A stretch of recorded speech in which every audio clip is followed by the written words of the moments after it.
What's up, everyone, and welcome back to the Dr. Medic channel. My name is Justin, and today we're going to talk about a case that's kind of shaking things up here in EMS in Oklahoma, a case involving a flight paramedic and an EMS director who investigators say stole and tampered with powerful controlled substances and narcotics while actively working patient flights on a helicopter.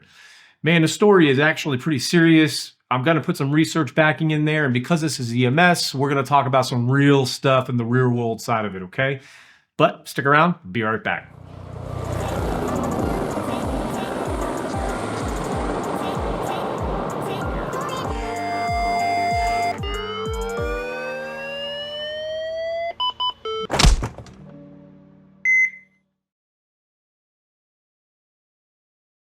This story starts in the small town of Altus, Oklahoma, at Jackson County Memorial Hospital, where a survival flight air ambulance is based all the way down in southwest Oklahoma. And back in February and March of this year, the staff there reported something no agency ever wants to hear, that every vial of fentanyl and morphine in their narcotic safe showed signs of tampering.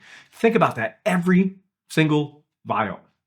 The nurses there told investigators that the caps looked punctured, that fluid levels didn't match, and some files just seemed wrong, with fingerprints on them and stuff. And when investigators continued to question staff, one name kept coming up: Jessica Perriman, a now former flight paramedic and EMS director. Now, according to the court documents that were released today, other nurses at the base said that Perriman had recently shown up for shifts groggy and mumbling, and in one case, the pilot of the aircraft actually had to turn down a flight because he couldn't wake her up.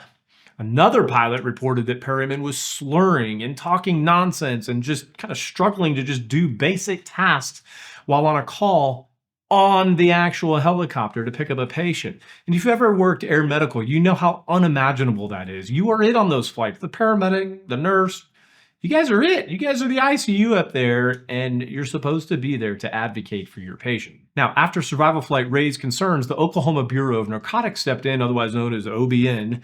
Now, they learned that Perriman also worked across the county as the EMS director for an agency called Burns Flat EMS.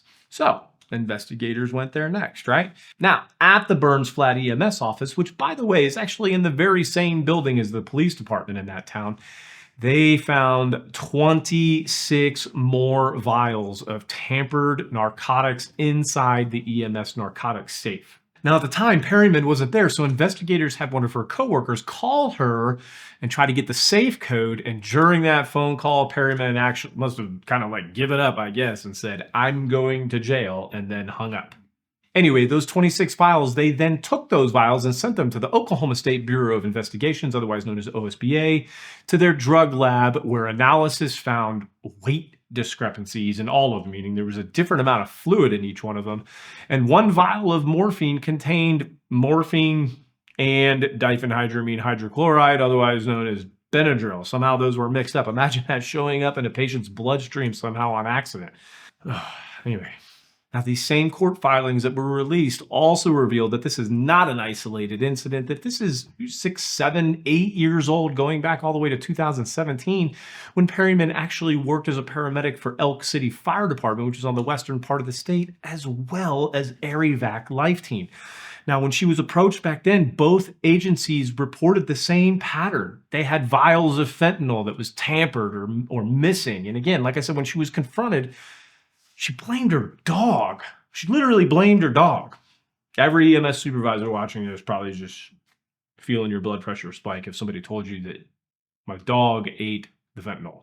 But either way, the thing to take away from that is that this pattern, it spans years, multiple agencies, and multiple supervisory roles. Which kind of begs the question, if this happened 7 or 8 years ago and she was fired for it, how did she get another job in the same profession, especially here in the same state? This happens all the time. Agencies don't want to publicize it. They don't want to ruin the person's life.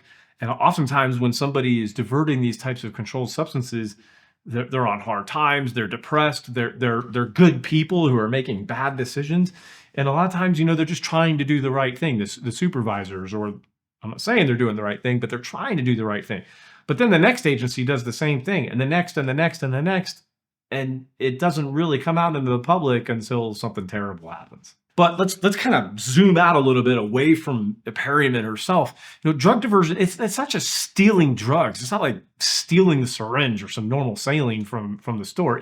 There's some big patterns of patient harm here. Kind of separate them into like 3 different cases here. But one, a provider, a paramedic, or a nurse who's under the influence, they could be groggy or slow or unable to perform critical tasks. And in this case, you got slurred speech, inability to wake up, confusion, actually out there on calls on a helicopter, and the entire crew is at risk. And as we should know by now, helicopter air ambulances rely on the entirety of the crew to maintain, staying alert, maintaining situational awareness, and being expected to speak up when you see something that is unsafe. It's kind of hard to do all of that when you're high as a kite. The next big thing is contaminated medications. That Benadryl morphine vial, it wasn't, just a mistake. Tampered medications can cause unpredictable effects or fail during life-saving interventions, which I'm going to talk about here in just a second. But the next one really is that patients aren't receiving the medications that they need, which means they are unnecessarily in pain and suffering, and in some cases, complications that could exist from uncontrolled pain. This isn't theoretical. This isn't a conspiracy. This is real harm, and it happens at agencies every day. I guarantee you it's happening at an agency across the country right now. But in this case, in addition to the unnecessary pain and suffering, that a patient might feel, we've got to remember that she worked on a helicopter, and these flight paramedics and flight nurses, they're constantly sedating patients and paralyzing, right, for airway control through RSI procedures and stuff like that. And they're using fentanyl as part of sedation, as part of their RSI procedures. And I'm just going to tell you right now that more than one source has notified me before today that nurses and paramedics at this very base were having difficulty and trouble sedating patients, and they could never figure out why. And they suspected this tampering. In addition to that, there were reports of other flights that weren't reported today where Perryman simply turned them down because she was allegedly too much under the influence to even take the flight. And I even have a source that has notified me that the Oklahoma Bureau of Narcotics, again, OBN, unofficially mentioned that this very well could have been the largest narcotic or controlled substance diversion in the history of EMS. Now, I don't know if that's Oklahoma or the country, it's probably just Oklahoma, but that's still pretty bad. You don't want that superlative on you, for sure. I wouldn't. Anyway, let's back up a little bit and kind of get away from my opinion and get into what does the research and the data say? Research is cool. Visit the website, get you a shirt. They fit really good, I swear to God. Anyway, studies estimate that 10 to 15% of all healthcare professionals, that they struggle with substance use disorders, which, contrary to popular belief, is actually about the same as the general population. However, healthcare workers, including EMS, paramedics, and EMTs, firefighters, they face additional risk factors. Some of them could be constant access to controlled substances, perceived invincibility, constantly being in high stress environments, repeated trauma exposure, the culture of suck it up, dude, instead of seeking help or something like that. One study from the American Journal of Addiction noted that healthcare professionals often feel immune to impairment and they underestimate their vulnerability. I know that I've been there before. And because we rely heavily on trust, dude, I'll count it later. I know her. He's good for it. Diversion can go unnoticed at the station or at the base for months or years. And then, like I said before, it's not usually discovered then until something goes wrong, just like in this case. Now, let's look at kind of how this is regulated. I know you got your paramedics and the nurses and physicians know, but a lot of other people might not know.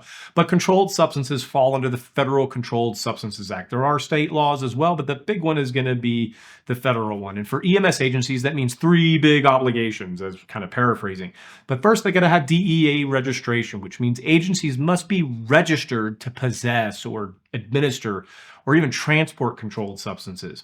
They got to have a robust tracking system where they got to have logs and secure safes and volume checks and signatures and all the stuff that everyone hates, but actually prevents this exact situation.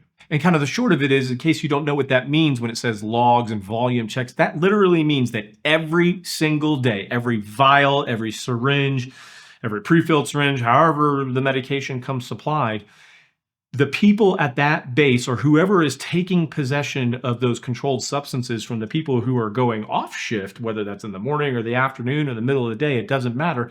The people going off shift have to sign off on it. The people coming on shift have to sign on it. And it happens nonstop. And if they ever have to turn those medications back in because the truck is out of service or the helicopter is out of service, they've got to give it to their base safe, which might be signed in by a supervisor or something like that. And there's always more than one person there who's counting the drugs to make sure the quantity is good, that they're not expired, and that all the tamper-resistant things like the tabs or little clips or anything haven't been tampered with, like where somebody took off the tab, took out the fentanyl and replaced it with normal saline or just water, or in this case, sometimes Benadryl, and then super glued the cap back on.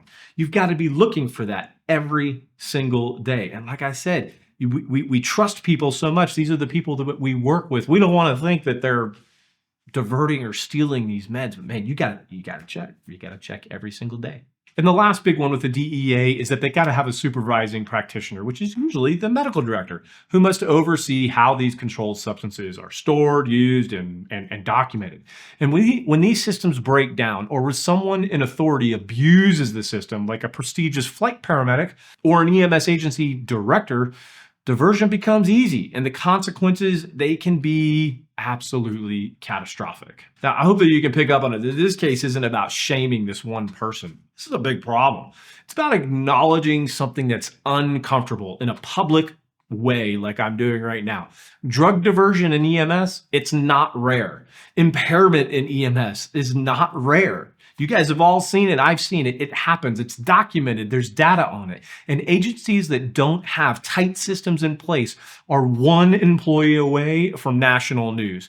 We need better monitoring. We need better reporting cultures and better support for healthcare workers dealing with substance use disorders. And when diversion does happen, we need accountability, because our patients trust us. They trust us with everything.